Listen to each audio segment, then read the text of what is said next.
Assalamualaikum warahmatullahi wabarakatuh. Nama saya Nufara Farzana binti Zulkifli, nombor matrik 065066, dan saya akan menerangkan tentang Al-Hakim.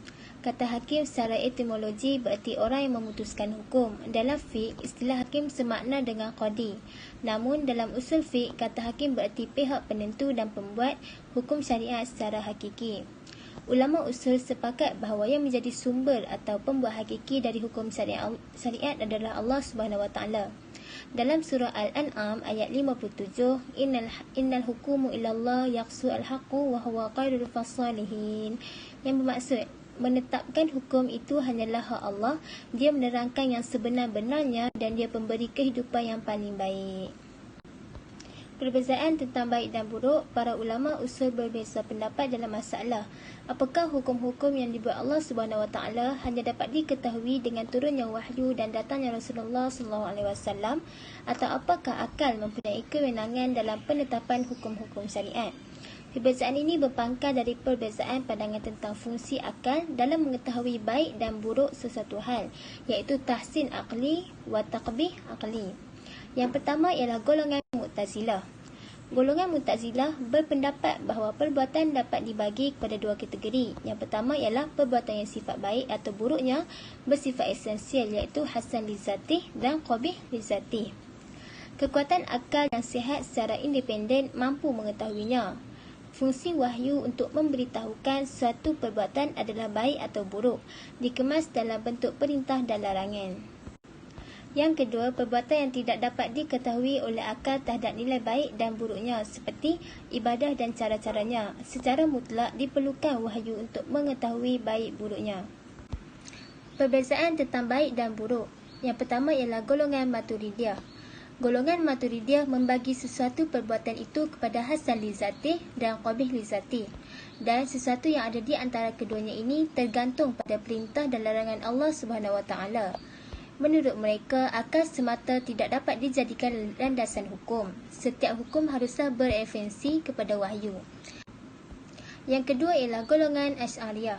Golongan Asy'ariyah berpendapat tidak ada yang bersifat baik dan buruk menurut esensinya. Baik dan buruk bagi sesuatu adalah sifat yang datang kemudian, bukan bersifat esensial. Yang membuat sesuatu baik atau buruk adalah perintah atau larangan Allah Subhanahu Wa Taala. Akal tidak mempunyai kewenangan menetapkannya. Mahkum fiqh adalah sesuatu yang berkaitan dengan kitab syariah. Jika kitab syariat berbentuk hukum taklifi, maka yang disebut mahkum fiqh adalah perbuatan mukallaf.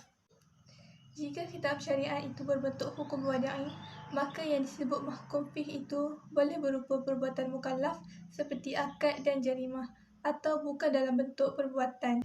Tetapi kembali kepada perbuatan itu seperti masuk bulan Ramadan yang menjadi sebab wajibnya puasa, sedangkan puasa itu adalah perbuatan mukallaf. Mahkum fiqh juga dipanggil mahkum bih, tetapi istilah pertama lebih meluas digunakan. Ulama usul fiqh telah membahaskan perbuatan mukallaf yang berkaitan dengan taklif dari dua sisi. Pertama, dari syarat sahnya taklif. Kedua, dari sisi yang menjadi sandaran perbuatan itu. Jadi ia akan dibahaskan keduanya dengan pembahasan yang terperinci. Ada beberapa syarat yang harus dipenuhi agar taklif dianggap sah.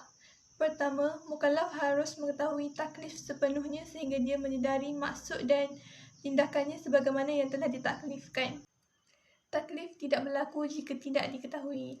Oleh sebab itu, semua taklif dalam Al-Quran yang mujmal iaitu umum seperti solat dan zakat telah diperincikan oleh Rasulullah SAW sehingga keijmalannya terhapus. Hal ini kerana Rasulullah SAW mempunyai mandat untuk menjelaskan hukum hakam dalam Al-Quran. Yang dimaksudkan dengan ilmu adalah mukallaf mengetahui atau boleh mengetahui perbuatan dalam taklif itu sehingga dia mampu dengan sendirinya atau melalui perantaraan mengetahui apa yang ditaklifkan dengan bertanya kepada ahlinya. Jadi, ulama fiqh mengatakan ilmu diharuskan bagi orang yang berada di negara Islam. Dan ketetapan pula, mengaku tidak tahu hukum di negara Islam adalah tidak dibenarkan bagi menguatkan hal di atas. Berbeza jika dia berada di Dar al-Harb iaitu selain dari negara Islam, dia tidak mempunyai keharusan untuk mengetahui hukum syariat.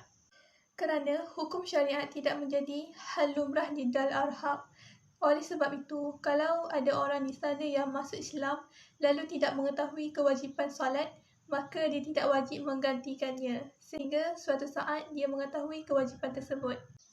Seterusnya yang kedua, perbuatan yang ditaklifkan itu dalam lingkungan kemampuan mukallaf. Maksudnya, perbuatan itu boleh dilakukan atau tidak boleh dilakukan oleh mukallaf kerana tujuan taklif adalah ketaatan. Antara hukum dalam syarat ini ialah, syarat yang pertama ialah tiada taklif pada yang mustahil, baik mustahil li zatihi seperti menggabungkan dua perkara yang bertentangan, atau mustahil li ghairihi iaitu perkara yang tidak boleh berlaku mengikut kebiasaan walaupun masih masuk akal seperti terbang tanpa alat bantuan. Yang kedua, tidak ada taklif di luar kehendak manusia, seperti taklif agar dia mengharuskan orang lain melakukan sesuatu perbuatan, kerana hal tersebut di luar kehendak dan kemampuan manusia. Apa yang dia mampu lakukan hanyalah mengingatkan orang lain untuk berbuat baik atau melakukan sesuatu perkara. Perkara lain yang di luar kemampuan manusia, contohnya taklif pada hal efektif yang berkaitan dengan emosi dan perasaan. Jadi, manusia tidak dapat menghalangnya. Kesimpulannya, soal hati walaupun berada di luar taklif seperti kasih sayang seorang yang tidak sama kepada isteri, kasih sayang seorang bapa kepada anak-anaknya hanya memerlukan dia berlaku adil terhadap anak atau isteri dan memberi hak kepada mereka. Kerana ia akan menimbulkan kecemburuan kepada orang lain dan menimbulkan permusuhan di antara mereka. Sedangkan perkara hati yang berkaitan dengan iman atau seumpamanya adalah seperti mencintai Allah dan Rasul, wajib bagi mukallaf dan wajib baginya melakukan perkara yang boleh membawa kepada kecintaan kepada Allah dan Rasul. Seterusnya, saya akan menerangkan jenis-jenis mahkum fih. Yang pertama, hak Allah. Perkara yang menjadi hak Allah SWT sebenarnya merujuk kepada hak masyarakat. Namun demikian, hak ini sengaja disandarkan kepada Allah SWT memandangkan ia boleh memberikan kesan yang menyeluruh kepada umat manusia.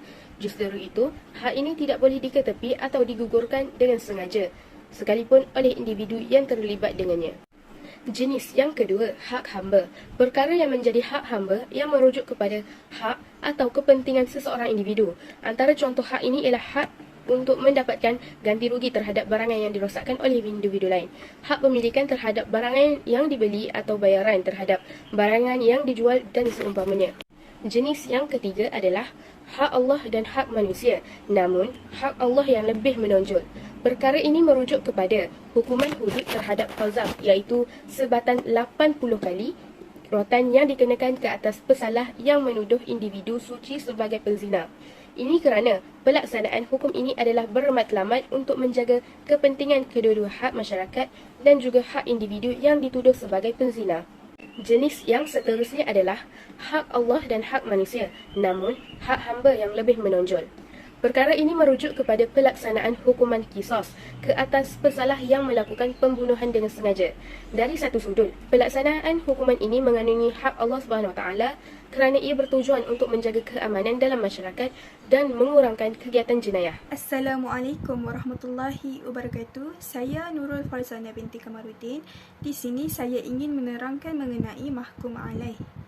Mengikut istilah ulama usul fiqh bahawa mahkum alaih adalah seseorang yang perbuatannya berkait dengan kitabullah yang disebut sebagai mukallaf.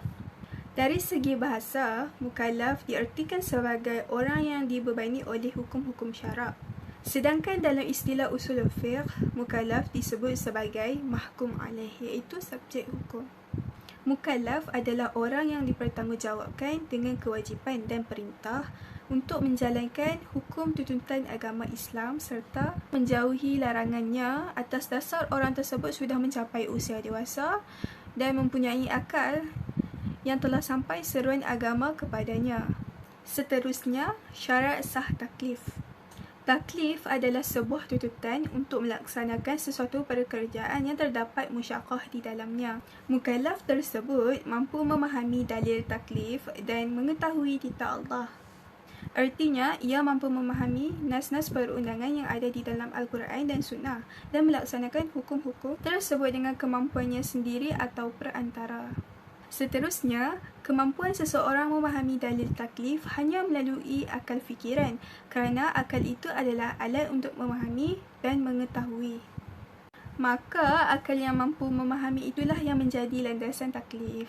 Meskipun demikian, perbuatan tersebut tidak akan keluar dari batas kemampuan manusia atau mustahil diwujudkan. Allah SWT berfirman, La yukallifullahu nafsan illa wus'aha. Allah tidak akan membebani seseorang kecuali sesuai dengan kemampuannya. Hal ini penting kerana seseorang yang tidak mampu memahami, maka tidak mungkin mampu melaksanakan apa yang ditaklifkan kepadanya. Ini kerana akal adalah perkara batin yang tidak ditanggapi oleh panca indera, tidak terkawal dan berbeza-beza pada setiap orang. Ini sesuai dengan sabda Nabi Muhammad SAW, Ad-din huwal aqlu, latin liman la aqla lahu. Maksudnya, agama itu didasarkan pada akal. Tidak ada erti agama bagi orang yang tidak berakal.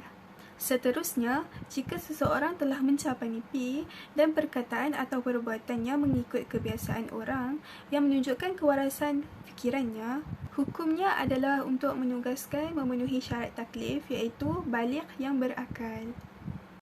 Tidak sah syarat taklif sekiranya orang gila dan kanak-kanak. Golongan ini berakal dan tidak mampu memahami dalil taklif, dan bagi kanak-kanak pula tidak cukup umur dan tidak memahami dan melaksanakan perintah dengan sempurna. Yang kedua, orang tidur ketika tidurnya, iaitu orang lupa ketika lupanya dan orang mabuk ketika mabuknya, kerana mereka tidak mampu memahami dari taklif dalam keadaan tersebut. Auzubillahi minasyaitonirrajim.